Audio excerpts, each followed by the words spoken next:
I'm Bob, he's Mark, this is Fire Mountain Outdoors, and That is the Ruger American Ranch Rifle in 300 Blackout. And I'm so excited that this is here. It is finally here, and we are going to shoot it now, and if these folks stick around.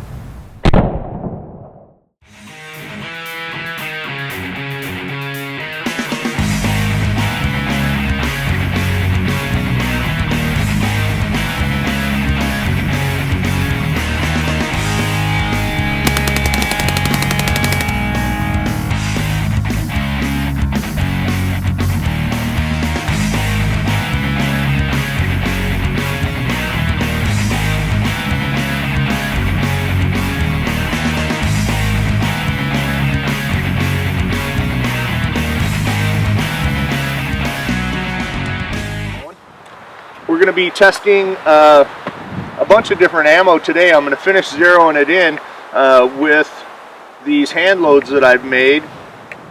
This is using the Missouri Bullet Company high-tech coated bullets, and just because those are less expensive for me, I'm gonna zero using those. And then we also have some GemTech subsonic, and then we have in supersonic, we've got some Hornady 110 grain VMAX customs and some Barnes 110 grain TAC TXs.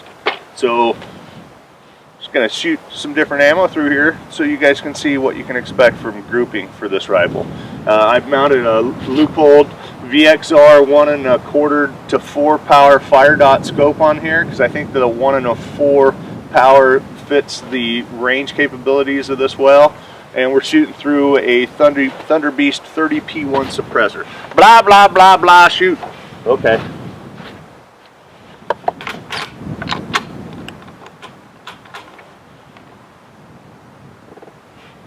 Huh. Well,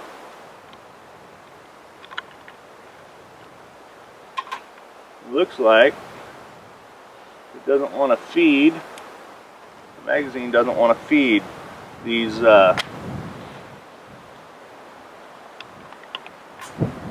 cast lead bullets. Let me see what's going on in here. Okay folks, this thing came to us with a bad magazine. It wouldn't feed the rounds. Mark had to take it apart. He put it back together as best he could. For the rest of this review, we're limping along, but for the life of us, we could not get it to feed properly with the cast bullets. So we got a hold of the customer service. They're going to send us out a new magazine. We will update with a new review on the magazine as soon as it arrives. So until then, back to Mark.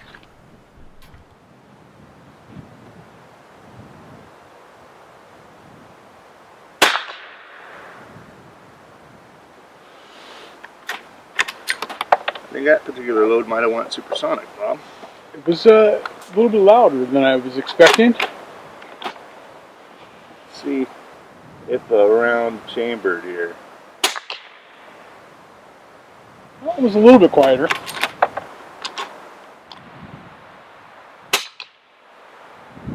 All right, let's go see how these grouped at 50 yards.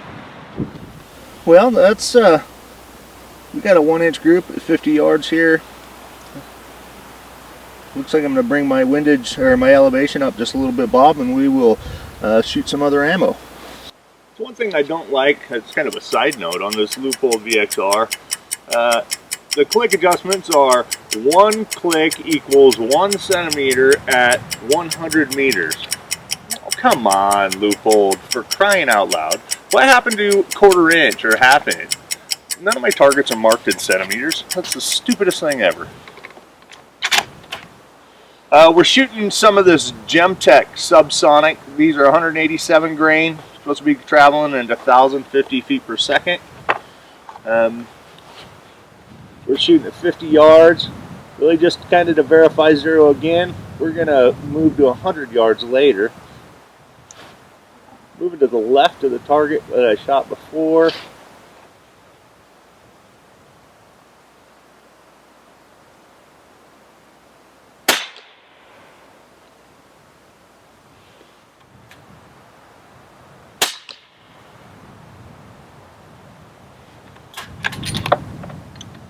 And the magazine is feeding these GemTechs much better than the Missouri Bullet Company big long flat noses. So apparently the magazine and the rifle like the traditional bullet shape best.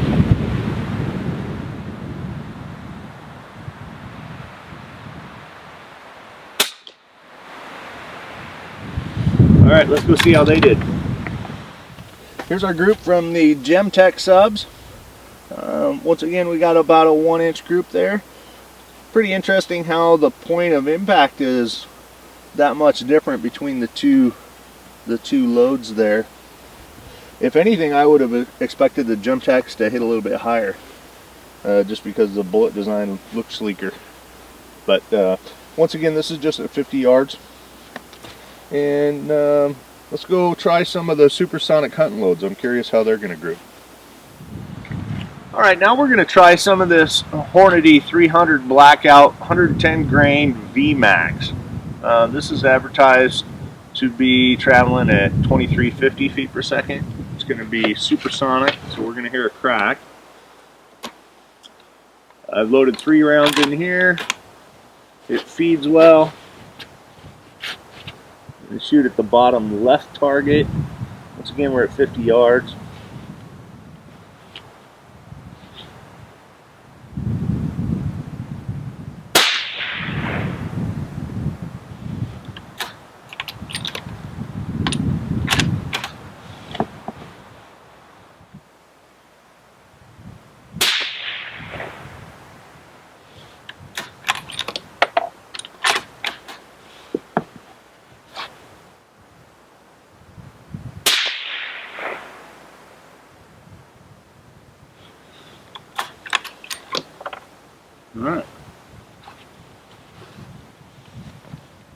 Alright, so here's our Hornady.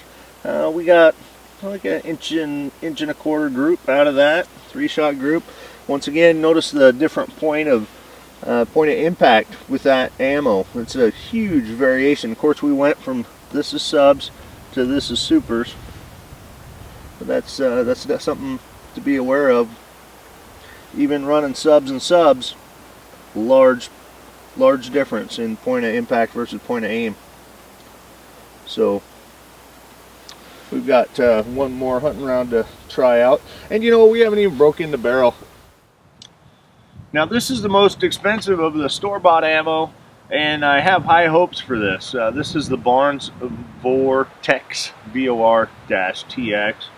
These ones are about $1.50 a round. But you know, I built an AR for my neighbor, and she shot just a beautiful one-hole group right out of the bat with these. So I have high expectations. You'll also note, probably you can see it in the background, it's windier than hell today. So that's a factor that we're dealing with. We were going to shoot at the 100-yard target, but it just blew over. So we're staying here close to 50. And got some gusty winds. That was a loud crack. What's that rated at on feet per second? This one, 2350, which is what I believe the last ones were too. Yep, 2350.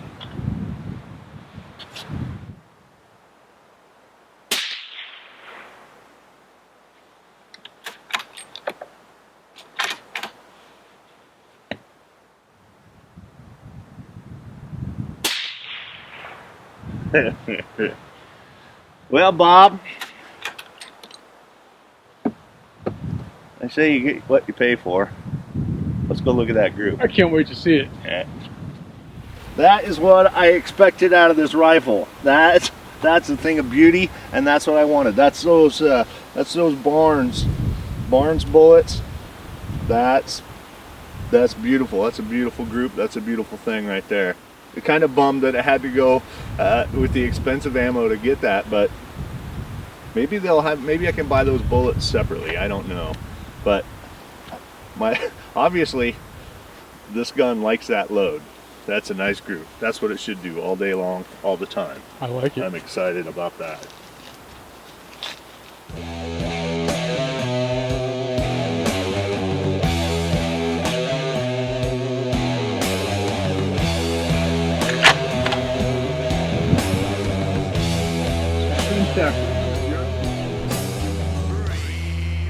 go across that.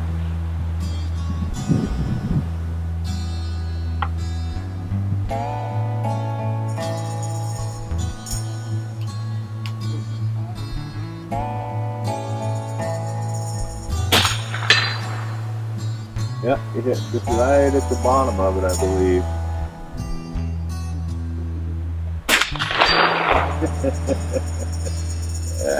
I love whacking that gong. That's good stuff.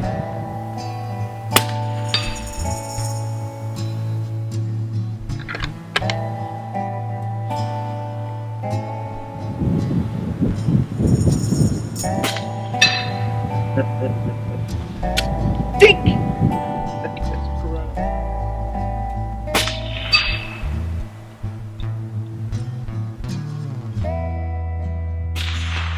Oh.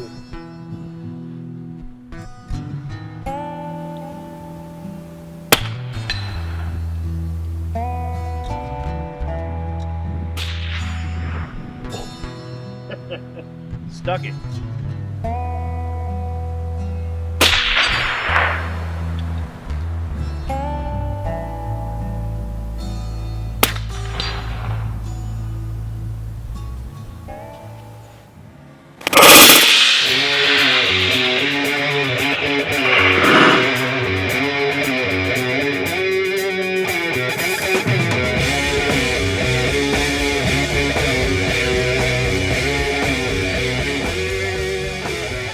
Ruger American Ranch Rifle, RAR, in 300 Blackout. It was more like meow. Wasn't more like a roar. I mean, It was ding. it was. It Yeah. was. Minute of angle is what we saw at 50 yards straight out of the box. You know, I can't, you know, I love a value, and this thing defines a value. We got a minute of angle rifle with a good trigger, 3.5 pounds, a nice trigger. It has the best factory recoil pad that I've ever seen on a rifle for $400. Under $400. Exactly. Yeah, you know what? I could have got it for a little bit cheaper, but yeah, it's an under $400 rifle in 300 Blackout. I really like it. It's a great value. In desert tan. It's gonna match my Tavor quite nicely. You know, so I could sing the praises all day long. I do wanna point out, because we're doing a review, some of the things that I found that were less than stellar.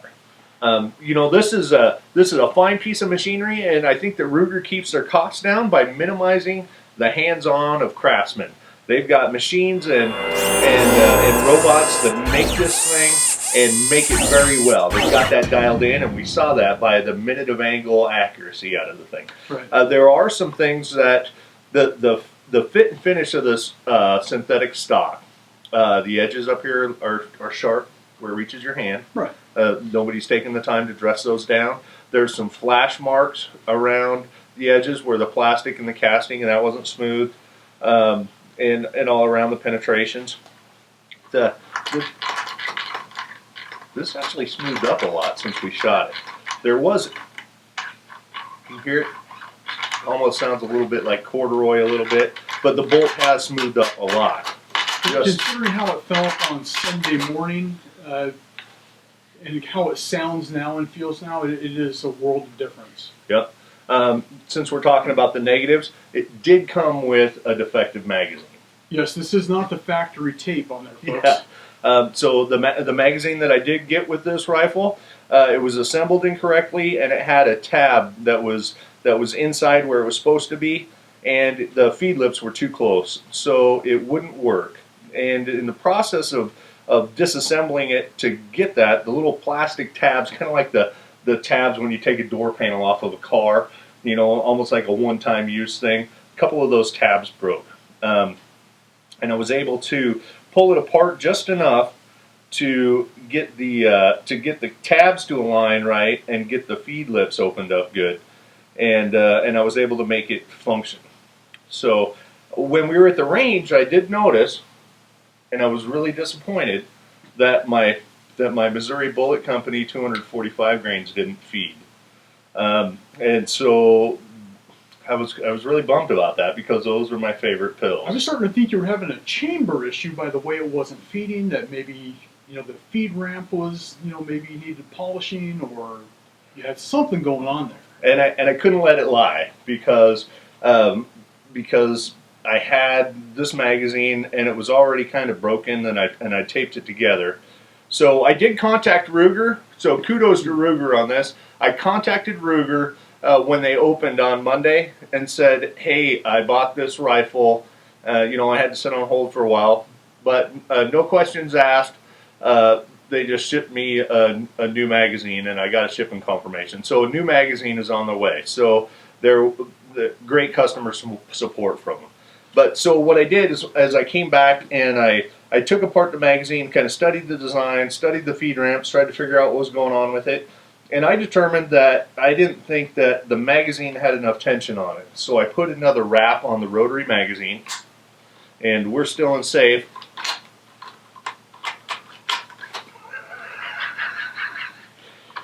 It worked 3 minutes ago. It did. We'll kick that one out.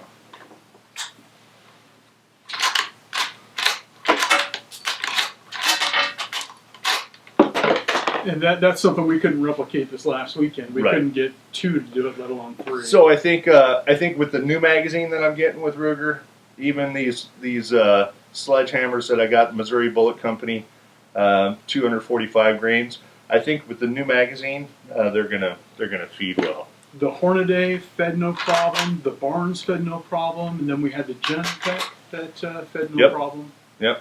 And we saw varying degrees of results, as you saw in the video, as far as the accuracy. Right. Yeah, I'll tell you, those Barnes X, those VOR-TX bullets, they're worth every penny if you're going to be using them on game or something. The bullets themselves are like, if you buy them, I did find out you can buy them separately, but they're like 60 cents a piece. And the bullets, the loaded cartridges are, $1.50. $1.50. Right.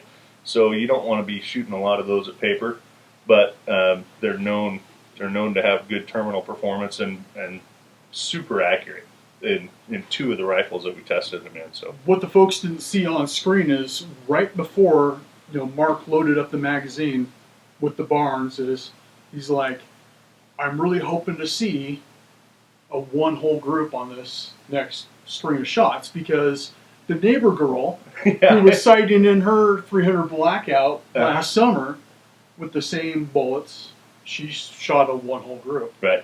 So yeah. So those are great. And those are great ammo for me in this particular weapon and the 2 particular weapons that I've had. So I thoroughly endorse those.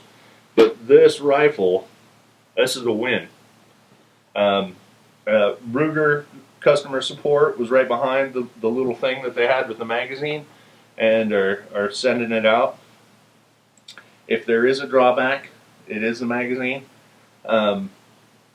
It's a plastic or a polymer, whatever you might want to say, and it doesn't exude a lot of feelings of durability to me. The Ruger 1022 magazines, I've been around forever, and they're made out of plastic, but for some reason those seem sturdier to me in their design than these. And I've got a big beef with the price on these, $40. So if you want a replacement 4-round magazine from Ruger, they're $40. Now, Ruger stepped up and they just sent me a replacement for mine, and I give them kudos for that, but I've got an issue with $40 for this.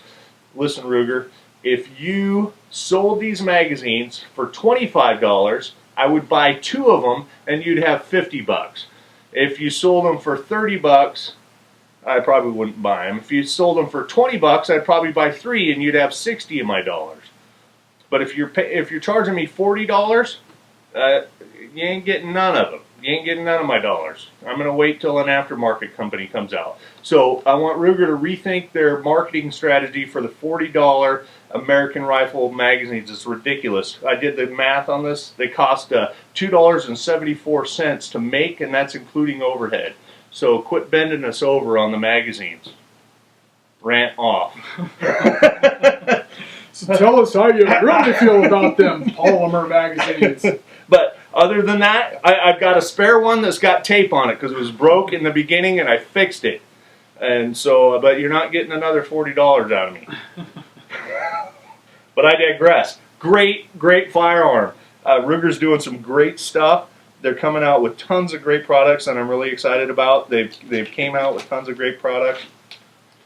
What did we also see about the sticker on the stock? Yeah, oh yeah. And hey, talk to the marketing guy and the pricing guy about the magazines, and talk to the sticker guy, because in the unboxing I read the sticker and it said it had a 22-inch barrel, and I thought, wow, that's like tell your girlfriend math right there, or fishing story math. No, so it has a 16 and a quarter-inch barrel. It doesn't have a 22-inch barrel. As on the sticker. I saw it was correct on the website, but great rifle, and I'm super happy. I bought this with my own money, and it was worth every single hard-earned dollar. Yeah, and I'm glad you bought it too, because now I get to shoot it. Yep, it's great. Great rifle. Thumbs up, Ruger. I endorse this product. And hey, if you found this this review insightful or entertaining or amusing, go ahead and like us. Go over to Facebook if you're a Facebook person. Give us a like over there. That's where most of the conversation happens. And also make sure you subscribe here on YouTube. Take the time. We appreciate it. All right, and as always, thanks for watching.